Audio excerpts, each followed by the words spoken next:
25 अगस्त 2022 की सुबह अंधेरी की रहने वाली 15 साल की वंशिता राठौर स्कूल जाने के लिए अपने घर से निकलती हैं। मगर 26 अगस्त को वंशिता की लाश नायगॉन रेलवे स्टेशन के करीब एक बड़े से सूटकेस में मिलती है। उसका जिस्म कंबल में लपेटा हुआ था। शरीर पर चाकुओं के वार के निशान थे। तो आखिर वंशिता की इस हालत का जिम्मेदार कौन था? इसी बात का पता लगाने के लिए पुलिस जांच शुरू करती है। मुंबई पुलिस की 10 टीम के अलावा अहमदाबाद क्राइम ब्रांच की टीम भी इस केस को सॉल्व करने में लग जाती है। एक हफ्ते से ज्यादा का समय लग जाता है।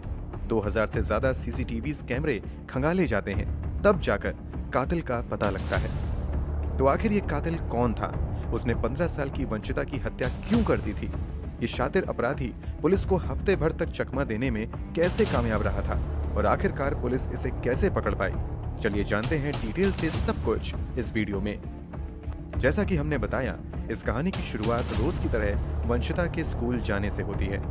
अमूमन वंशिता स्कूल से शाम तक वापस आ जाती थी, मगर 25 अगस्त को देर शाम तक वापस नहीं आती हैं। जब घर वाले वंशिता को फोन करने का प्रयास करते हैं तो उसका मोबाइल स्विच ऑफ आता है। कुछ दोस्तों से फोन करके वंशिता के बारे में जानकारी लेते हैं तो पता चलता है कि वंशिता स्कूल ही नहीं गई है।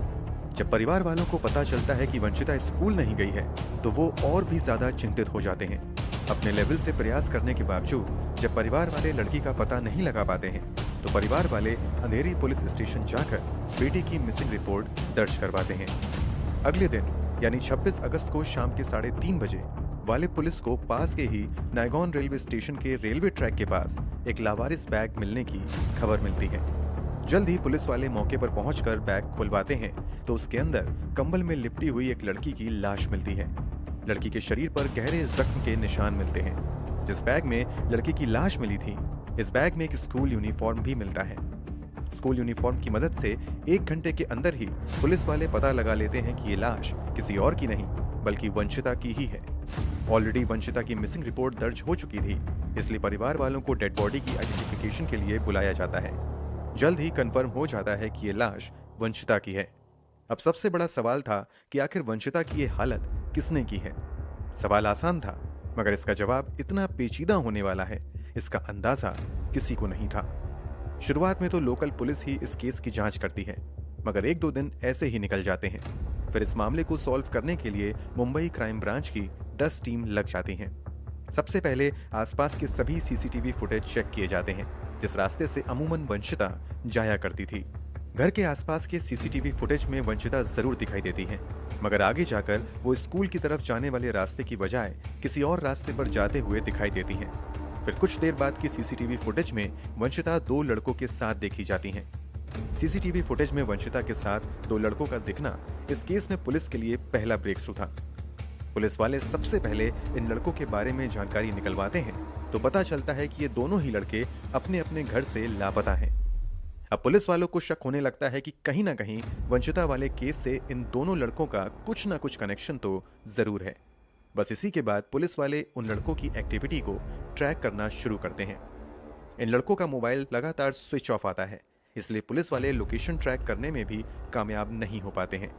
शक होने लगता है कि ये लड़के कहीं शहर छोड़कर भाग तो नहीं गए हैं, इसलिए अब पास के रेलवे स्टेशन पर जाकर वहां लगे सीसीटीवी फुटेज की जांच करने का सिलसिला शुरू होता है। मुंबई के अलग अलग लोकेशन पर मौजूदा रेलवे स्टेशन पर जाना और वहां पर लगे हजारों कैमरों को चेक करना बड़ा ही मुश्किल काम था, मगर फिर भी पुलिस वाले इस काम को शुरू कर देते हैं। वंशिता के साथ शुरुआती समय में सीसीटीवी फुटेज में दिखे दोनों लड़कों की पहली तस्वीर विरार रेलवे स्टेशन पर लगे एक सीसीटीवी कैमरे में कैद हो जाती है। कमाल की बात यह थी कि 2 घंटे के बाद ये दोनों लड़के फिर से उसी स्टेशन पर दिखाई देते हैं। वहां से ये दोनों जोधपुर एक्सप्रेस में बैठते हुए दिखते हैं। अब पुलिस वाले इस लीड को फॉलो करते हुए जयपुर तक जाते हैं। यहाँ भी सैकड़ों सीसीटीवी फुटेज की जांच की जाती है। पता चलता है कि ये लड़के जयपुर से जोधपुर और फिर वहां से अजमेर जाते हैं। आगे की जांच से लीड मिलता है कि अजमेर के बाद दोनों वैष्णो देवी गए हैं। इन सब के बीच कई दिन बीत जाते हैं। पुलिस और सस्पेक्ट के बीच लुका छुपी का खेल चलता रहता है। पुलिस वाले जब वैष्णो देवी जाकर वहां इन दोनों लड़कों की एक्टिविटीज को ट्रैक करते हैं तो पता चलता है कि अब ये लोग वहां से पोखरण गुजरात चले गए हैं। जब दोनों सस्पेक्ट गुजरात में एंट्री कर लेते हैं तो अब अहमदाबाद क्राइम ब्रांच की भी मदद मुंबई पुलिस लेती है। अहमदाबाद पुलिस की मदद से पता चलता है कि दोनों लड़के अब पोखरन से पालनपुर नाम की जगह की तरफ चले गए हैं। यहां तक पहुंचते हुए एक सप्ताह का समय बीत चुका था। पुलिस वाले अब तक अहमदाबाद से अजमेर के बीच 2000 से ज्यादा सीसीटीवी फुटेज की जांच कर चुके थे। इन फुटेज में एक बात कॉमन थी कि इन लड़कों के पास लड़की का स्कूल बैग मौजूद था। जब दोनों सस्पेक्ट पालनपुर पहुंच जाते हैं तो गुजरात पुलिस लोकल इन्फॉर्मर को एक्टिवेट कर देती है और दोनों सस्पेक्ट की तस्वीर देते हुए लगातार इन पर नजर रखने और इनसे जुड़ी एक एक जानकारी देने को कहती है। जल्दी पुलिस वालों को टिप भी मिल जाती है कि दो सस्पेक्ट में से एक पालनपुर गांव के ही अपने एक रिश्तेदार के घर देखा गया है। इस गुप्त सूचना के आधार पर उस रिश्तेदार के घर पर छापेमारी की जाती है, मगर हमेशा की तरह पुलिस के पहुंचने से पहले ही सस्पेक्ट वहां से लापता हो जाता है। हालांकि कुछ ही समय बाद पुलिस को फिर से अपने एजेंट से जानकारी मिलती है कि दोनों सस्पेक्ट पास के ही एक लॉज में रुके हुए हैं। इस इंफॉर्मेशन के आधार पर 1 बजे रात में पालनपुर के ही एक लॉज में स्थानीय पुलिस स्टेशन की एक टीम छापेमारी करती है और फाइनली इन दोनों सस्पेक्ट को वंशिता की हत्या के एक सप्ताह बाद धर दबोचा जाता है। मामले की जानकारी मुंबई पुलिस को भी दे दी जाती है। कागजी कार्यवाही पूरी करने के बाद दोनों ही सस्पेक्ट को मुंबई पुलिस के हवाले कर दिया जाता है। गिरफ्तार किए गए सस्पेक्ट की पहचान 21 साल के संतोष मकवाना और 21 साल के ही विशाल अंभावने के तौर पर होती है। दोनों ही लड़के स्कूल ड्रॉप आउट थे और छोटे मोटे काम करके जैसे तैसे अपना जीवन काट रहे थे। मुंबई पुलिस इन दोनों को हिरासत में लेकर पूछताछ शुरू कर देती है। इस दौरान दोनों ही आरोपी हैरान कर देने वाला खुलासा करते हैं। पुलिस को दिए गए बयान के मुताबिक आरोपी संतोष मकवाना और वंशिता आपस में दोस्त थे। इन दोनों की दोस्ती सोशल मीडिया के जरिए हुई थी। कुछ दिनों की बातचीत के बाद दोनों का मिलना जुलना भी शुरू हो जाता है। खुलासे के मुताबिक 25 अगस्त 2022 को भी संतोष हमेशा की तरह वंशिता को मिलने के लिए बुलाता है। स्कूल के बहाने वंशिता घर से निकलती है, मगर वो संतोष के साथ चली जाती है। रास्ते में ही संतोष का दोस्त विशाल भी मिल जाता है। फिर ये तीनों विशाल के घर पर चले आते हैं। पुलिस के एक सीनियर अधिकारी के बयान के मुताबिक संतोष और वंशिता कई घंटे एक साथ बिताते हैं। यहाँ तक तो सब कुछ ठीक चल रहा था, मगर जब वंशिता जाने लगती है तो वो संतोष से कहती है कि भविष्य में वो अब उससे नहीं मिलेगी, क्योंकि वो इस रिश्ते को कंटिन्यू नहीं करना चाहती है। पुलिस को दिए बयान में संतोष द्वारा किए गए खुलासे के मुताबिक वंशिता के मना करने के कारण दोनों के बीच विवाद शुरू हो जाता है। ये विवाद कुछ ही मिनट में इतना गहरा हो जाता है कि कमरे में संतोष का दोस्त विशाल भी आ जाता है। संतोष पास में खड़े अपने दोस्त को इशारा करके वंशिता पर चाकू से हमला करने के लिए कहता है। संतोष का आदेश मिलते ही विशाल एक के बाद एक कई बार वंशिता के पेट पर चाकू से कर देता है। वंशिता भाग ना जाए और वो जोर से चिल्लाए ना, इसलिए संतोष जोर से उसका मुंह बंद करने के साथ साथ उसे जोर से पकड़ कर भी रखता है। इतना ही नहीं, अगले ही पल संतोष विशाल के हाथ से चाकू लेकर खुद ही वंशिता के शरीर पर हमले करने लगता है और ये हमले तब तक जारी रखता है जब तक कि वंशिता की सांसें नहीं थम जाती हैं। जब वंशिता मर जाती है तो विशाल और संतोष मिलकर पहले तो वंशिता का स्कूल ड्रेस चेंज करके विशाल की शर्ट और पैंट उसे पहना देते हैं। फिर कमरे में रखे एक कंबल में वंशिता के शरीर को अच्छे से लपेट देते हैं और एक बड़े से ट्रैवल बैग में किसी तरीके से वंशिता के शरीर को उसी बैग में रख देते हैं। लाश को बैग में छिपाने के बाद दोनों घर के बाहर आते हैं और पास के ही एक ऑटो रिक्शा को भाड़े पर बुलाते हैं।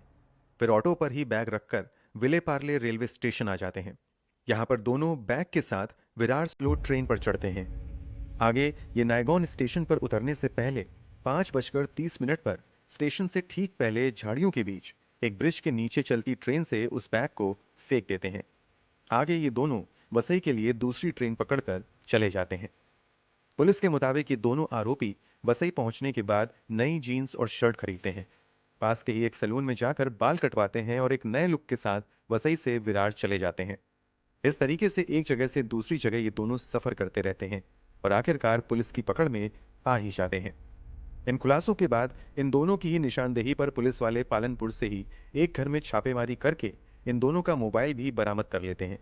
इसके अलावा वंशिता का ड्रेस, स्कूल बैग इत्यादि भी यहाँ से मिलता है।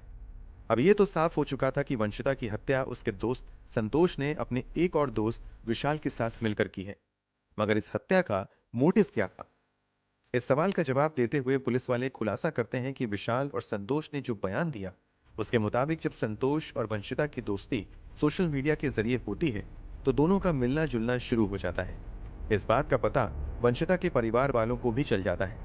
फिर एक दिन परिवार वाले वंशिता को संतोष से दूर रहने के लिए कहते हैं।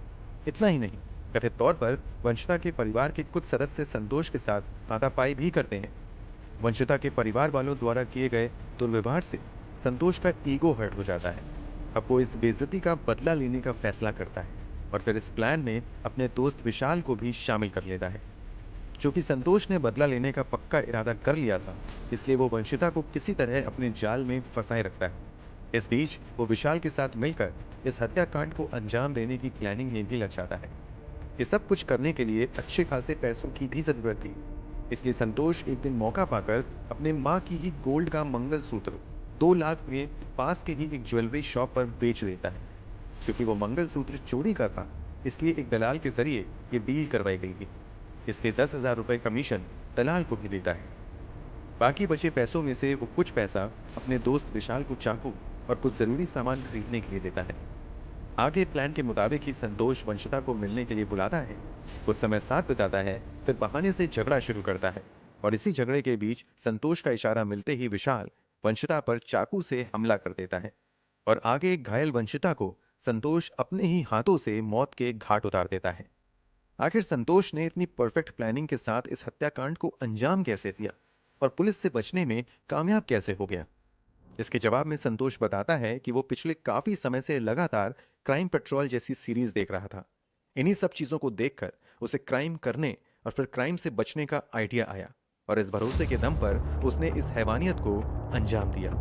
संतोष अपनी दोस्ती का हवाला देते हुए विशाल को भी इस जुर्म में शामिल होने के लिए राजी कर लेता है।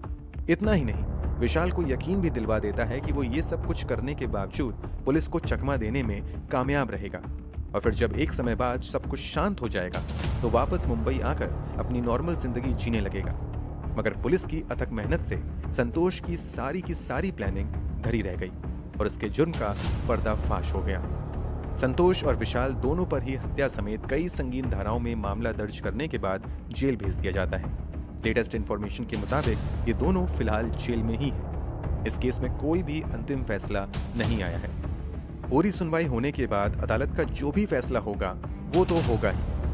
अगर आपको इस मामले में फैसला सुनाने का अधिकार दिया जाए तो आप संतोष और विशाल को क्या सजा देंगे? कमेंट बॉक्स में जरूर बताएं। अगर आपको हमारी मेहनत पसंद आई हो तो इस वीडियो को लाइक करते हुए शेयर भी करें। अगर आप